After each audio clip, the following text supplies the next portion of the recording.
The first thing I smelled wasn't the winter air, it was the sharp, metallic scent of a storm coming, not from the Chicago sky, but from the man standing next to me. The silence vibrating off my husband, Jake, was so heavy I could almost feel it bruising my skin as my mother's car pulled up to our Lincoln Park brownstone. It was a specific kind of cold, the kind that doesn't just chill your bones but makes you doubt your own right to breathe. Have you ever felt like a guest in your own life, watching the person you love transform into a total stranger right before your eyes? My mother, Eleanor, looked smaller than I remembered as she wrestled her weekend bag from the back seat. She was pale, her movements sluggish from the stomach virus that had prompted me to practically beg her to come stay with us. There she is, I said, my voice sounding brittle and fake in the quiet street. I rushed down the steps to grab her bag, feeling her fragility through her coat. How was the drive, Mom? The usual traffic, she whispered, her eyes immediately darting over my shoulder to where Jake stood. He hadn't moved. He was a statue in expensive chinos, hands shoved deep into his pockets. He finally descended one solitary step, his face a mask of practiced, distant courtesy.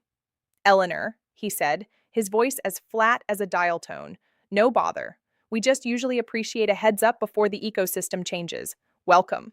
He leaned in for a shoulder pat so stiff it felt like a dismissal. The heads up comment felt like a slap. I'd told him the second I got off the phone with her. She was sick, alone, and too weak to argue. Let's get you inside, I urged, steering her past his immobile form. I've got the guest room ready and some broth on the stove. The next 24 hours were a masterclass in psychological warfare. Jake didn't yell. He didn't scream. Instead, he used sighs like weapons. He'd roll his eyes every time my back was turned, positioning himself so my mother would be the only one to see it. He'd disappear into his study, closing the door with a firm, definitive click that felt like a verdict. Does a closed door ever sound like anything other than a rejection when you're already feeling lonely? Dinner that first night was the main event. I'd made a bland chicken and rice soup, the only thing my mom could handle. We sat at our sleek, modern dining table, a piece Jake had chosen because it was all sharp edges and glass, beautiful, but impossible to keep clean without constant effort. This is wonderful, Sadie, my mom said, her spoon trembling slightly. Better than anything I could have managed on my own. It's no trouble, Mom, I said, but the words were swallowed by the sound of Jake slurping his soup. It was an obscenely loud, deliberate sound in the stifling room. He set his spoon down with a sharp clatter that made my mother flinch. So, Eleanor, he began, not looking at her. Instead, he used his thumb to rub an invisible smudge off the glass table. What's the plan? The plan? She asked, blinking. For the visit, duration, that sort of thing. He finally looked at her, that non-smile back on his face. I'm a planner, Eleanor. I like routines. Sadie and I, we have a rhythm. Our system. Unexpected house guests, even beloved ones, really disrupt the ecosystem. You understand, right? The color drained from my mother's cheeks. She looked like she wanted to disappear into the floorboards. I understand. I don't want to be a burden. I can leave tomorrow. I'm already feeling a bit better. Don't be ridiculous, Mom, I snapped, my eyes locking onto Jake's slate blue gaze. You're not a disruption. You're family. This is your home, too, when you need it. Jake shrugged, picking his spoon back up. I'm just saying, for the future, more notice, so we can prepare mentally. He spoke about my mother like she was a natural disaster we had to board up the windows against. She spent the rest of the meal in a silence so thick, it felt like it was choking us both. The second she retreated to the guest room, I whirled on him. What is wrong with you? I hissed. She's sick, Jake. She drove 2 hours because she was too weak to even say no to me, and you're giving her a lecture on etiquette? He turned off the faucet and leaned against the counter, crossing his arms with that calm, condescending air that always made me feel like I was the one being hysterical. I'm not lecturing, I'm stating a fact. This is my house, Sadie. Our house. I have a right to feel comfortable in it. I don't like spontaneous guests. It throws off my workout, my decompression time. It changes the dynamics I didn't agree to change. She's been in the guest room for 12 hours. I felt the heat rising in my chest. What space is she invading? The living room you haven't even walked into since you got home. It's the principal, he said, his voice dropping into that low, clinical tone. You're missing the point because you're being emotional. I'm talking about respect for our shared life. You unilaterally decided to change our home for the foreseeable future.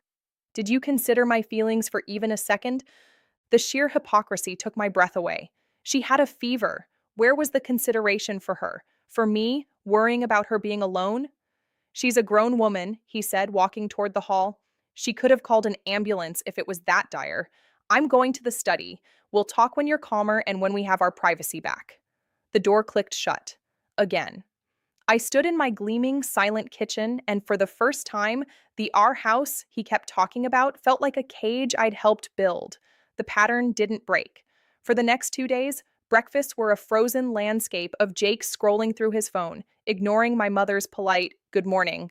He'd leave for work with a bye aimed at the empty space between us. My mother spent her days apologizing for needing ginger ale, for using a blanket, for simply existing in the path of his vision. Mom, stop, I'd say, trying to soothe the sadness in her eyes. This is your daughter's home. She'd give me a look that haunted me. It's his home too, sweetheart. I see that I've overstepped. The final straw came on what was supposed to be her last night. She was finally eating, a simple pasta I'd made to celebrate her recovery. Jake looked at her plate, then at her. Pasta, carb heavy, he remarked. You must be feeling better if you're tackling that. I am, thank you, she said softly. Good. So you'll be heading back to Glencoe tomorrow morning? Beat the traffic? It wasn't a question. It was an order delivered with corporate finality. My mother's fork hit the plate with a dull thud. She'll leave when she's ready, I said, my voice dangerously calm. And not a moment sooner. She's welcome to stay a week if she needs to. In my home, we take care of family. It's a simple concept, Jake. Try to keep up. The table went silent. Jake's jaw tightened, a flush creeping up his neck. He stood up, his chair scraping harshly against the wood. Fine. You two enjoy your pasta. I've lost my appetite. He took his nearly full plate to the trash, scraped it out with a violent flick of his wrist, and retreated to the study. Click. My mother didn't cry, but the glassiness in her eyes was worse. Sadie, honey, I think I'm going to head home tonight. I'd just rather be in my own bed. Mom, no, don't let him chase you out. He's not chasing me out, she lied gently. I'm choosing to go. This was a mistake. I'm so sorry I put you in this position. She was packed in 20 minutes. As I helped her to the car, the Chicago wind biting through my sweater, she cupped my face. Her hands were warm again, but her voice was heavy. You look at this, Sadie. Really look at it. This isn't about pasta or a guest bed, you understand me? I couldn't speak. I just watched her taillights disappear, a profound sense of loneliness settling into my bones. When I walked back inside, the click of the front door sounded like a prison sentence. I stood in the foyer, the taste of my own shame metallic on my tongue. From under the study door, I could hear the faint sounds of a video game, digital gunfire. He wasn't upset, he was celebrating. He'd won. The disruption was gone. I walked to the breakfast bar and looked at our wedding photo, a glossy Napa Valley lie. His smile was perfect. Mine, I realize now, looked like a plea for help I hadn't known I was making. I turned the frame face down. The study door opened. Jake emerged, looking like a man who had just finished a hard day's work. He grabbed a beer, popped the cap, and leaned against the counter. She get off okay? What do you think, Jake? I think she's home where she's comfortable, and we can finally get back to normal, he said. Look, we need to talk about what happened. I need an apology, I said, turning to him. A real one, for how you treated her. He sighed that long, suffering sigh. An apology for what? For being honest? You moved her in without a plan. Mission accomplished. She's better. She left. The system worked. The system? I whispered. She's a person. My mother, not a glitch. He set his beer down with a clack. I'll tell you what's wrong. Your lack of boundaries. We are a unit. When you unilaterally decide to move someone in, you disrespect me. You disrespect our marriage. The mental gymnastics were breathtaking. He was framing my compassion as a betrayal. I'm talking about respect for our shared space, he continued. You're too enmeshed with her. It's unhealthy. A normal adult handles a bug with Gatorade, not by imposing on their daughter's marriage. Enmeshed, unhealthy, imposing. He was pathologizing my love for my mother to make himself the victim. Don't you dare psychoanalyze my relationship with my mother, I said, my hands trembling. This is about you. You were cruel. You hurt me. Or is your comfort the only thing that matters? He took a step closer, his voice low and cold. Let me be clear. I will not be spoken to like this in my own home. You have a choice. You can be a wife, my wife, and respect the life we're building. Or you can be a daughter first and let your guilt dictate the terms of our marriage, but you can't have both. It was a box. He was forcing me into a choice where he held all the power. I stood there, the fight seeping out of me, replaced by a cold, clarifying dread. So I have to choose? I'm asking you to prioritize us, he said, his tone softening into that patronizing, reasonable voice. If we're going to have a family, we need boundaries. No more surprise guests. We agree on a plan together. Is that so unreasonable? It sounded reasonable. That was the genius of it. Wrapped in the language of partnership, his selfishness looked like marital advice. But I saw the trap. Agreeing meant giving him veto power over my family. I didn't answer. He mistook my silence for victory and patted my shoulder like I was a dog that had finally stopped barking. Good. I'm glad we're on the same page. I'm going to finish my game. He dismissed me. Just like that. I was alone in my marriage. I fled to the bedroom and called Chloe, my best friend. I told her everything, the ecosystem, the pasta, the ultimatum. Sadie, listen to me, Chloe said, her voice a sharp blade. Control is a slow poison that tastes like safety. He's reframing your basic decency as a character flaw. That's manipulation 101. He's testing the perimeter, seeing how much disrespect you'll swallow to keep the peace. You think so? I know so. He's isolating you. It starts with your mom. Next, it'll be me. Then your job. He's chipping away at your reality until he's the only thing left. Document everything, Sadie. Don't try to explain decency to him. He understands it. He just doesn't care. His goal isn't understanding, it's compliance. I hung up and lay in the dark. When Jake finally came to bed, the distance between us felt like a canyon. I didn't feel lonely for him. I felt lonely for the woman I used to be, the one who wouldn't have tolerated this for a second. I wondered if I could find her again. The Cold War that followed was sophisticated. Jake was a clinical ghost. He'd ask about bills or the recycling, but he withdrew all warmth. It was a punishment. He was showing me what a marriage looked like when he wasn't happy. I started a note on my phone, a ledger of his silence. The thaw came on a Thursday. His phone rang. His mother, Marjorie. His entire posture changed. He sat up, his face animating with a practiced, boyish eagerness. Hi, Mom. Yeah, perfect time. He listened, nodding. Of course. We'd love that. Let me check with Sadie, but I'm sure it's fine. He held the phone away, not muting it. Sadie, Mom wants to come for Christmas. The whole week. That works, right? It wasn't a question. It was a command. No more surprise guests. No more disruptions. The hypocrisy was so bald it made my head spin.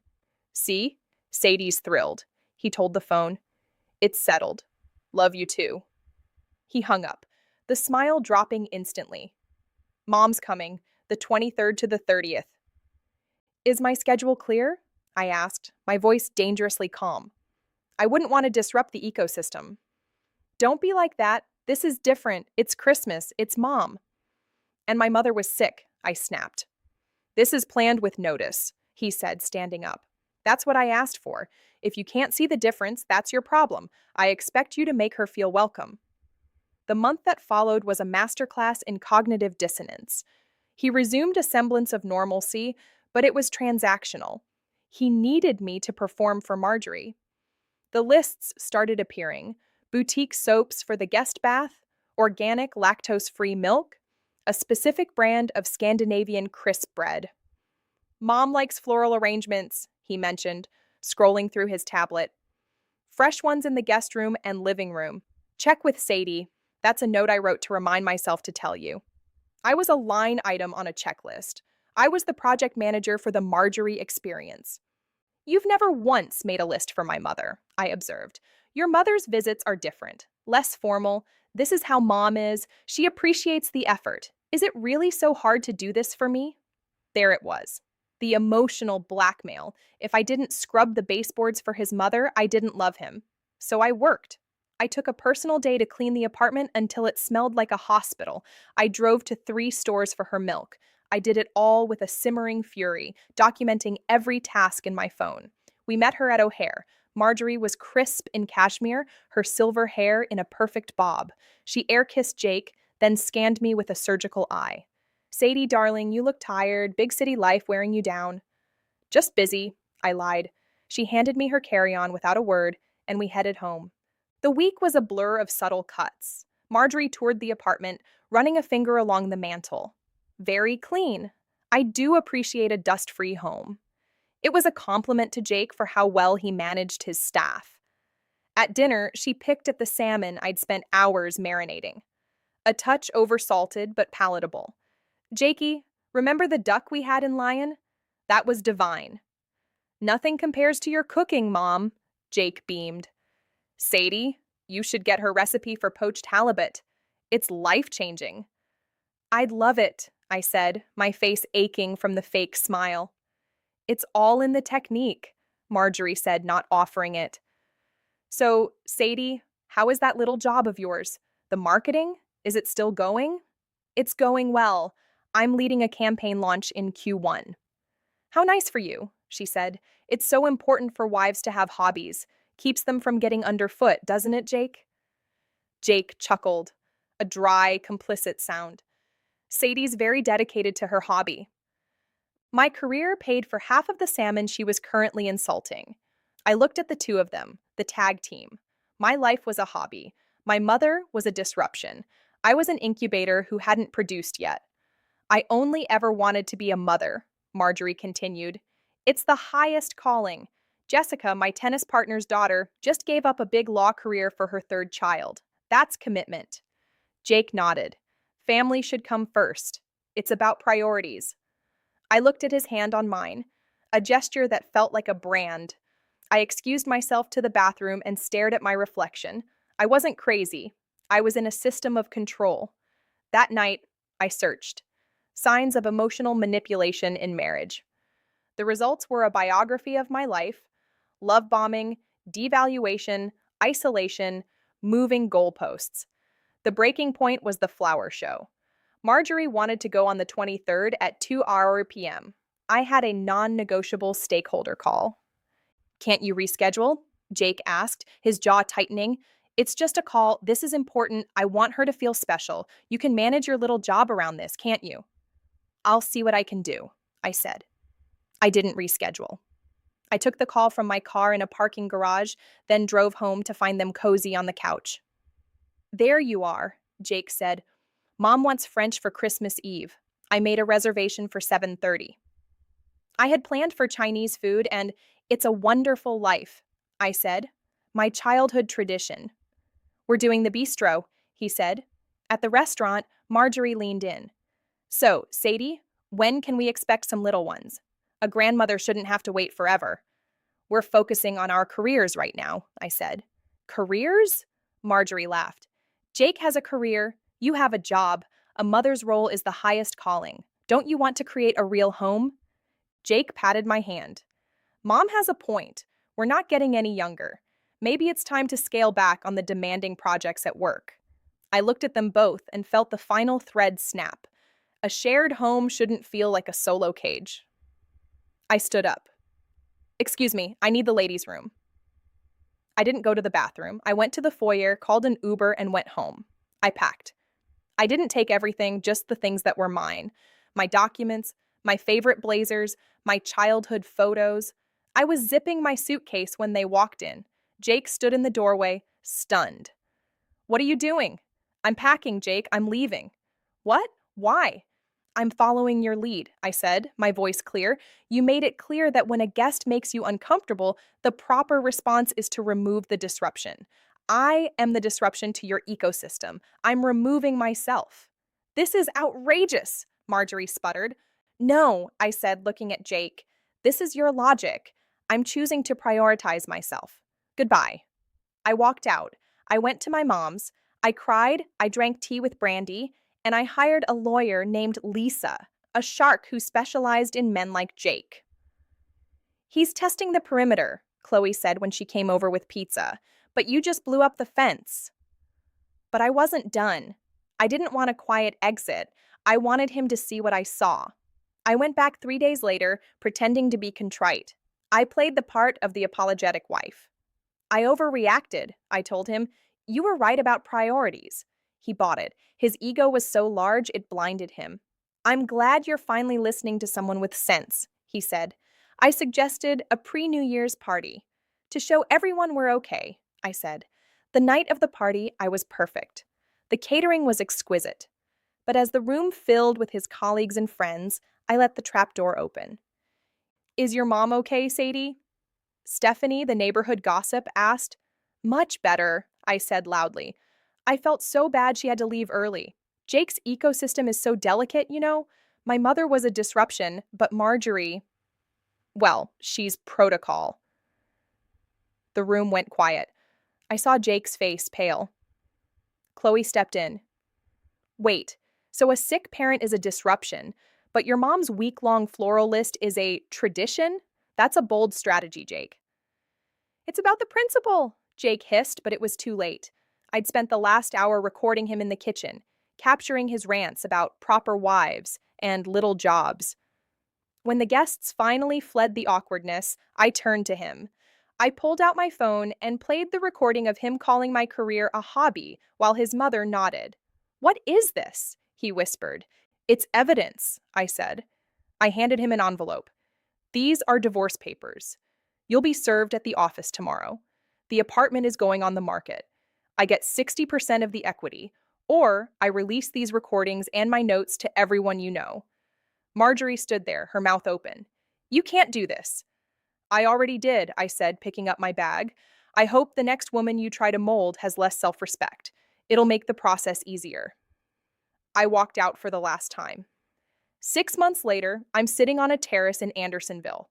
I have a director title, a 35% raise, and a dog that sheds on my own furniture. Jake is a solopreneur now, mostly because his management style was deemed a cultural misfit after word of the party got back to his firm. The silence here is different. It's not the silence of a storm coming, it's the silence of a life being lived on my own terms. Would you like me to help you draft your own exit strategy? Or perhaps write a scene where Sadie finally runs into Jake a year later?